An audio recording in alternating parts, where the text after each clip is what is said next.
अस्सलाम वालेकुम स्टूडेंट्स, क्या हाल है, कैसे हैं। उम्मीद करता हूँ कि आप सब खैरियत से होंगे। लास्ट लेक्चर में हमने एंगुलर मोमेंटम को स्टडी किया था।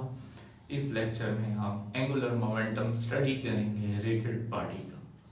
जैसा कि प्रीवियस लेक्चर्स में मैं आपको समझा चुका हूँ कि रिजिड बॉडी ऐसी बॉडी को कहा जाता है जिसके अंदर फोर्स जिस पे अप्लाई करने के बाद डिफॉर्मेशन अगर नहीं होती, ऐसी बॉडी रिजिड बॉडी कहलाती है। रिजिड बॉडी का मतलब कि उसके अंदर या उसके ऊपर फोर्स लगाने के बाद उसके अंदर कोई बिगाड़ पैदा ना हो, ऐसी बॉडी हमारे पास रिजिड बॉडी कहलाएगी। मैंने एक सिमेट्रिक रिजिड बॉडी ले ली है, जस्ट लाइक डिस्क है, टोटली राउंड में है। इसका एंगुलर मोमेंटम कैलकुलेट करना है। टॉपिक की तरफ देखते हैं। Moment of inertia of a rigid body. Topic है रिजिड बॉडी का मोमेंट ऑफ इनर्शिया क्या होगा, कैसे कैलकुलेट करेंगे। We consider a symmetrical rigid body rotating about a fixed axis of rotation O। एक रिजिड बॉडी है जो अपने ही मरकज के इर्द गिर्द इस तरह से, ये इसका मरकज है। ये रिजिड बॉडी कोई भी डिस्क है, इस तरह से ये पूरे की पूरी यहां पे एंगुलर मोशन कर रही है। And its mass is equally distributed in n particles m1, m2, m3, mn। इसका टोटल मास इक्वली डिस्ट्रीब्यूटेड है। m1 इसका ये मतलब कि हर मास पीस का तकरीबन फासला, हमारे पास अगर मास पीसेस हैं तो आपके पास सारे इक्वली डिस्ट्रीब्यूटेड हैं। इसका ये मतलब कि हर मास पीस का मास भी हमारे पास एक ही जैसा है। नेक्स्ट पॉइंट पे जाते हैं। Each particle is rotating with same angular velocity. क्योंकि मोशन हमारे पास एंगुलर है, ये तमाम पार्टिकल्स रिजिड बॉडी के ही पार्टिकल्स हैं, तो सारे पार्टिकल्स उसी तरह मूव करेंगे जिस तरह मोशन होगी होल बॉडी की। तो जितनी एंगुलर वेलोसिटी इस होल बॉडी की होगी, वही एंगुलर वेलोसिटी हर पार्टिकल की होगी। हर पार्टिकल की एंगुलर वेलोसिटी ओमेगा है। इसका ये मतलब कि हर पार्टिकल कांस्टेंट वेलोसिटी से मूव करेगा about the same axis of rotation, और हर पार्टिकल का एक्सिस ऑफ रोटेशन भी एक ही होगा। मतलब ये हुआ कि जो इस पूरी होल बॉडी का है ओ, वही ही इन तमाम मास पीसेस का भी एक्सिस ऑफ रोटेशन होगा। एंगुलर मोमेंटम को हमने कैलकुलेट करना है क्योंकि ये बॉडी रिजिड है, n पार्टिकल्स पे मुश्तमिल है, तो हर पार्टिकल का एंगुलर मोमेंटम कैलकुलेट करते हैं फॉर मास m1 या फॉर m1, पहले मास पीस का या पार्टिकल का। एंगुलर मोमेंटम का फार्मूला सिंपल आपके पास क्या था, आपने स्टडी किया था, L is equal to mr square into omega. First particle है तो m के साथ सबस्क्रिप्ट 1 लगाएंगे, रेडियस भी 1 होगा, और एंगुलर वेलोसिटी के साथ आपने 1 2 नहीं लिखना। रीजन क्या है कि हर पार्टिकल की एंगुलर वेलोसिटी कांस्टेंट है। फर्स्ट पार्टिकल के लिए एंगुलर मोमेंटम आ जाएगा आपके पास m1 r1 square into omega. Second particle के लिए L2 is equal to m2 r2 square into omega. Same manner में थर्ड पार्टिकल के लिए देखेंगे, L3 is equal to M3 R3 square into omega. अब 3 पार्टिकल्स का एंगुलर मोमेंटम कैलकुलेट करने के बाद लास्ट पार्टिकल की तरफ जाते हैं, क्योंकि सीक्वेंस हमारे पास सेम चल रहा है, कंसेप्टिव है, 1 1 के डिफरेंस से है, तो आपके पास लास्ट जो है एम एन होगा, जिसे हम nth टर्म कहते हैं। अगर ये मैस पीसेस हैं तो nth पार्टिकल होगा, nth मैस होगा। Ln is equal to mn Rn square into omega. हमने पूरी बॉडी का एंगुलर मोमेंटम मालूम करना है, तो पूरी बॉडी के एंगुलर मोमेंटम के लिए क्या करेंगे, इन तमाम एंगुलर मोमेंटम्स को हम सम अप कर देंगे।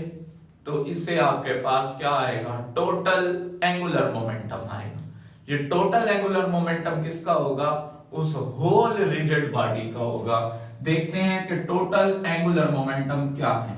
The total angular momentum of the rigid body is equal to the sum of angular momentum of each particle. Total angular momentum क्या हो रहा है आपके पास, किसके बराबर बन रहा है, रिजिड बॉडी के जितने भी पार्टिकल्स हैं उनके पार्टिकल्स के सम के बराबर है। पहला पार्टिकल का mess m1 m2 m3 mn, तो हर मैस का एंगुलर मोमेंटम आ जाएगा L1 plus L2 L3 up to so on, और last term nth term Ln। इन तमाम एंगुलर मोमेंटम्स को आप सम अप करेंगे, L is equal to L1 का एंगुलर मोमेंटम आपके पास जो वैल्यूज आई हैं इनको इस इक्वेशन में पुट करें, इन तमाम वैल्यूज को।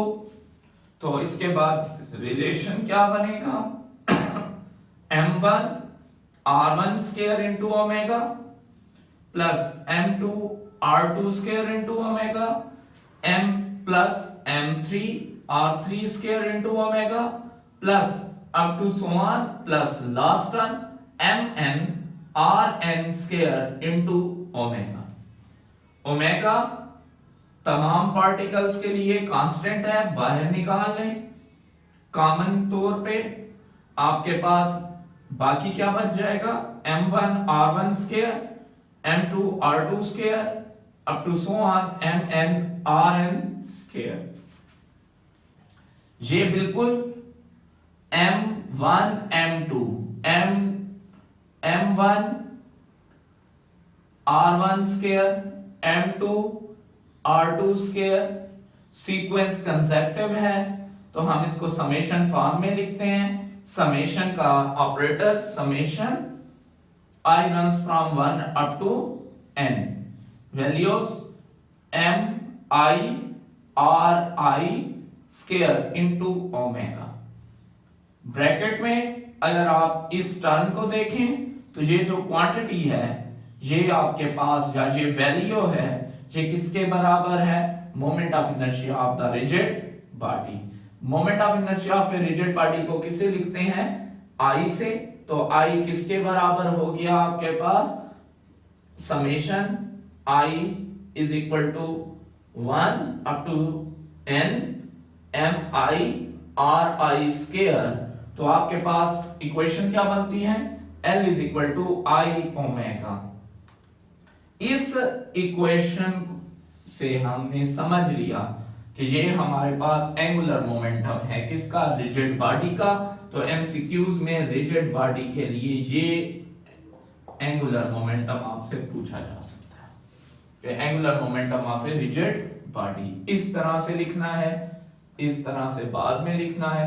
अगर इसके मुताबिक आपसे कोई भी एंगुलर मोमेंटम की कोई डेफिनेशन पूछना चाहता है तो इसके मुताबिक आप एंगुलर मोमेंटम की क्या डेफिनेशन कर सकते हैं, इस इक्वेशन के मुताबिक तो आप ये डेफिनेशन कर सकते हैं, the product of moment of inertia and